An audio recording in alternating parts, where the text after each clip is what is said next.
Ouh, la texture a l'air épaisse à la mort qui tue. Hey!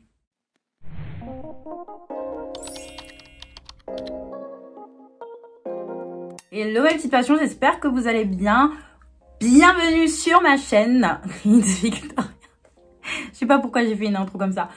Et si vous êtes déjà abonné, bah, welcome back. Vous êtes la famille. Donc on se retrouve pour une vidéo make-up aujourd'hui où je vais faire ce petit make-up. Et surtout, on va tester la star du jour comme vous avez pu le voir dans le titre. On va tester le fond de teint virtuel de chez Becca. Donc, est-il bon? Est-il pas bon? Le fond de teint 0, le BK0, il a pas de pigment, il est totalement transparent. De toute façon, je ne vous dis pas plus. Je vous laisse tout de suite avec la suite de la vidéo. On commence direct comme d'habitude. Ma peau est toute propre. Je l'ai nettoyée, je l'ai hydratée. J'ai fait mes petits soins comme d'habitude. D'ailleurs, je vais retourner une vidéo skincare. Ça me fait penser parce que ça fait longtemps. Ça fait longtemps que j'ai pas posté beaucoup de vidéos d'ailleurs. Donc, bref. On va parler du coup de ça.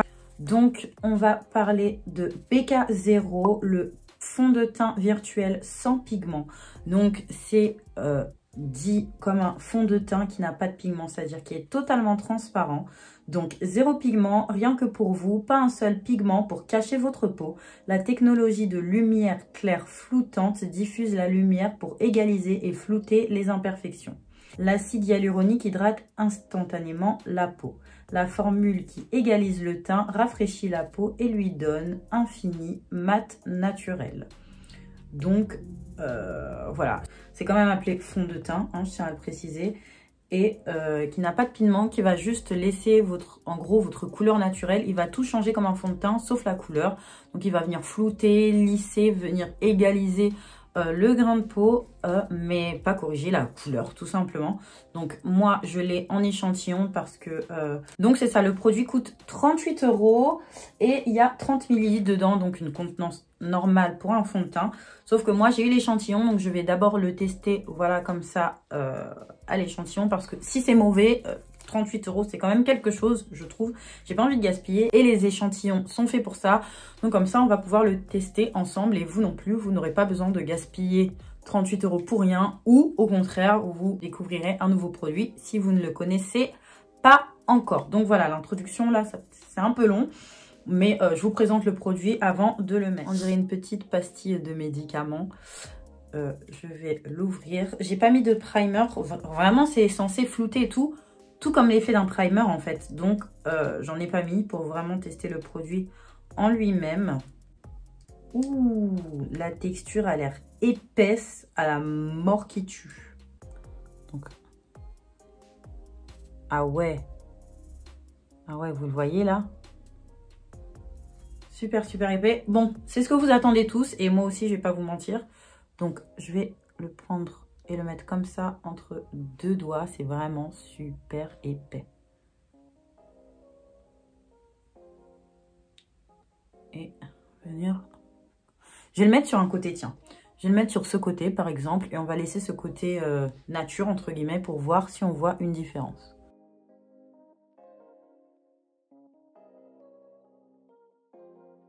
C'est un peu plus mat, on dirait. Dites-moi. Donc, je vais mettre de l'autre côté quand même.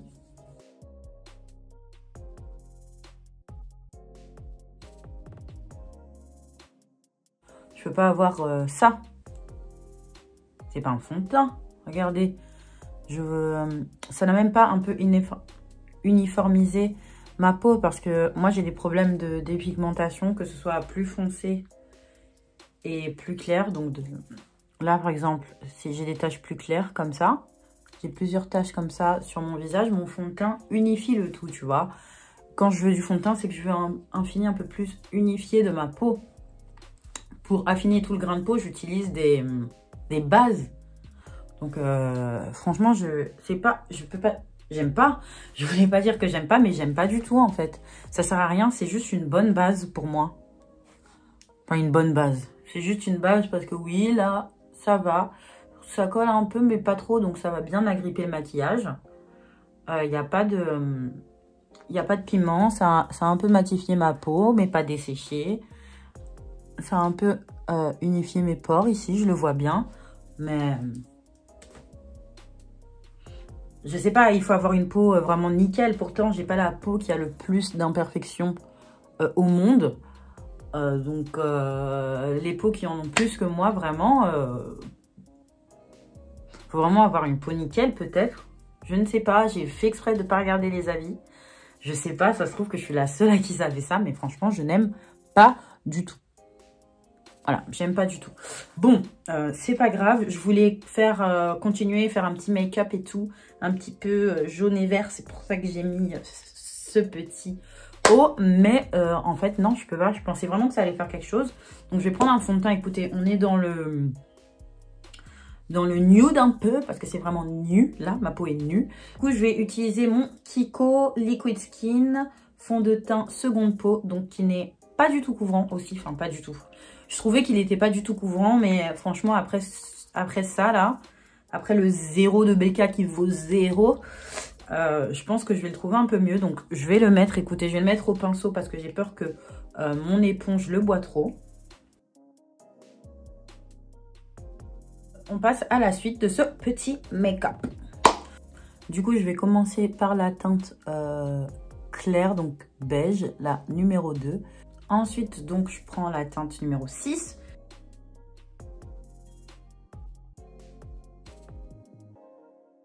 J'ai choisi d'utiliser 2 palettes de la même marque.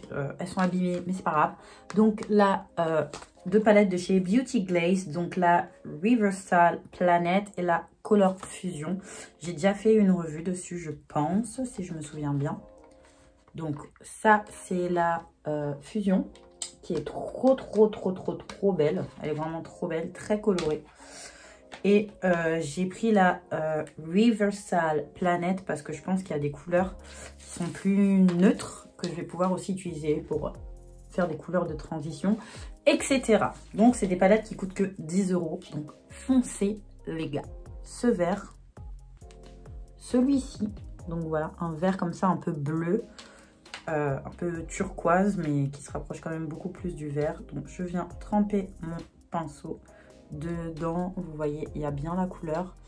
Et je vais venir, vous voyez, il faut que j'efface ça avant de mettre ma couleur. Sinon, ça sera très moche. Donc, je reviens lisser ma paupière. Voilà. Et là, je peux maintenant venir y mettre mon...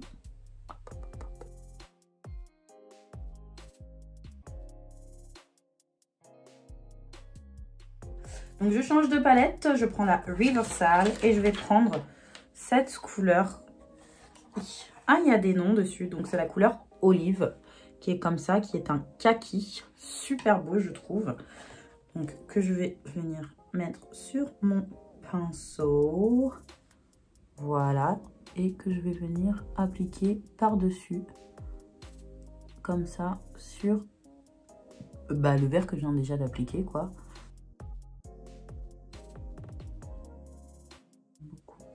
J'aime beaucoup cette couleur. Je vais mettre un marron, hein, je suis obligée pour juste apporter un peu plus d'intensité en fait. Donc je vais prendre la couleur Grey Silver. Je sais pas pourquoi ça s'appelle comme ça, j'ai dit que c'est un marron, mais ça s'appelle Grey Silver, c'est celle-ci. Toujours avec le même pinceau. Pour le vert, je vais venir prendre ce délicieux vert pomme qui est trop beau, je trouve. Et je vais venir commencer à dégrader mes yeux avec. Vous voyez, trop beau. Et là, je viens le placer vraiment sur la ligne en fait. Sur la ligne juste au-dessus. Oh, trop beau. Et là, je viens comme ça. Waouh! Cette couleur, elle est trop belle. Là, je viens juste dégrader comme ça, légèrement.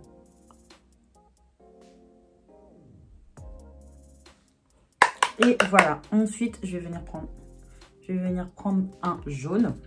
Donc, je vais prendre ce jaune-là, un jaune assez intense, en espérant qu'il fonctionne bien, parce que les jaunes, en général, c'est très compliqué.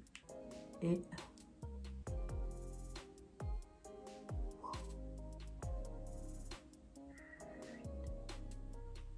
Oula, je sais pas pourquoi j'ai dit les jaunes c'est compliqué. Pour eux, ça a l'air très facile. Hein.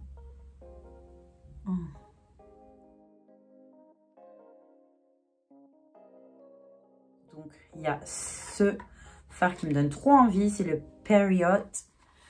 Comme ceci. Il est genre vert. Voilà, vous voyez, vert, kaki, olive, brillant comme ça. Il a l'air trop beau. Donc, je vais venir le mettre sur les deux extrémités de mon halo. Comme ceci, je viens et je tapote.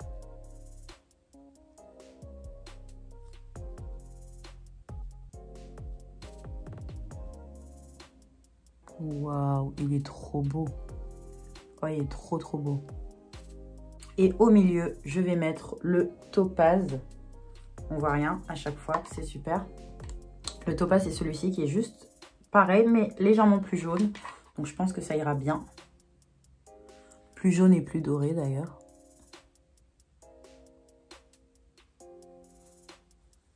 Voilà. Je vais regarder de plus près, hein, parce que je vois rien.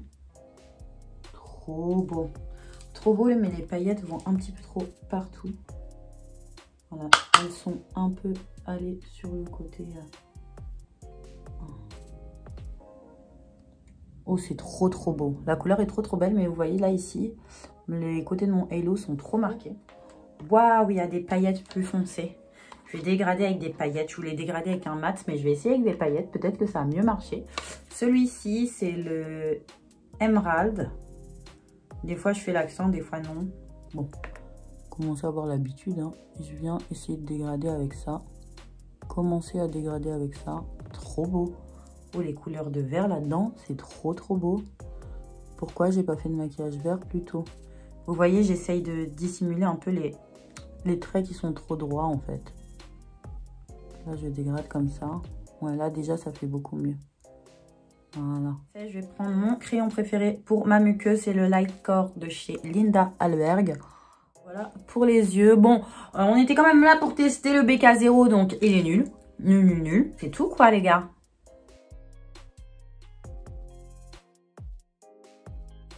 Bon voilà, la vidéo est finie mes petites passions, j'ai fini mon teint du coup, j'ai mis des petits cheveux et là c'est l'heure de vous dire au revoir comme d'habitude. N'hésitez pas à activer la cloche de notification pour être alerté dès que je sors une nouvelle vidéo ou de vous abonner because it's free. En tout cas moi comme d'habitude ça m'a fait super plaisir de tourner cette vidéo pour vous, j'espère qu'elle vous aura plu et je vous fais de gros bisous mes petites passions.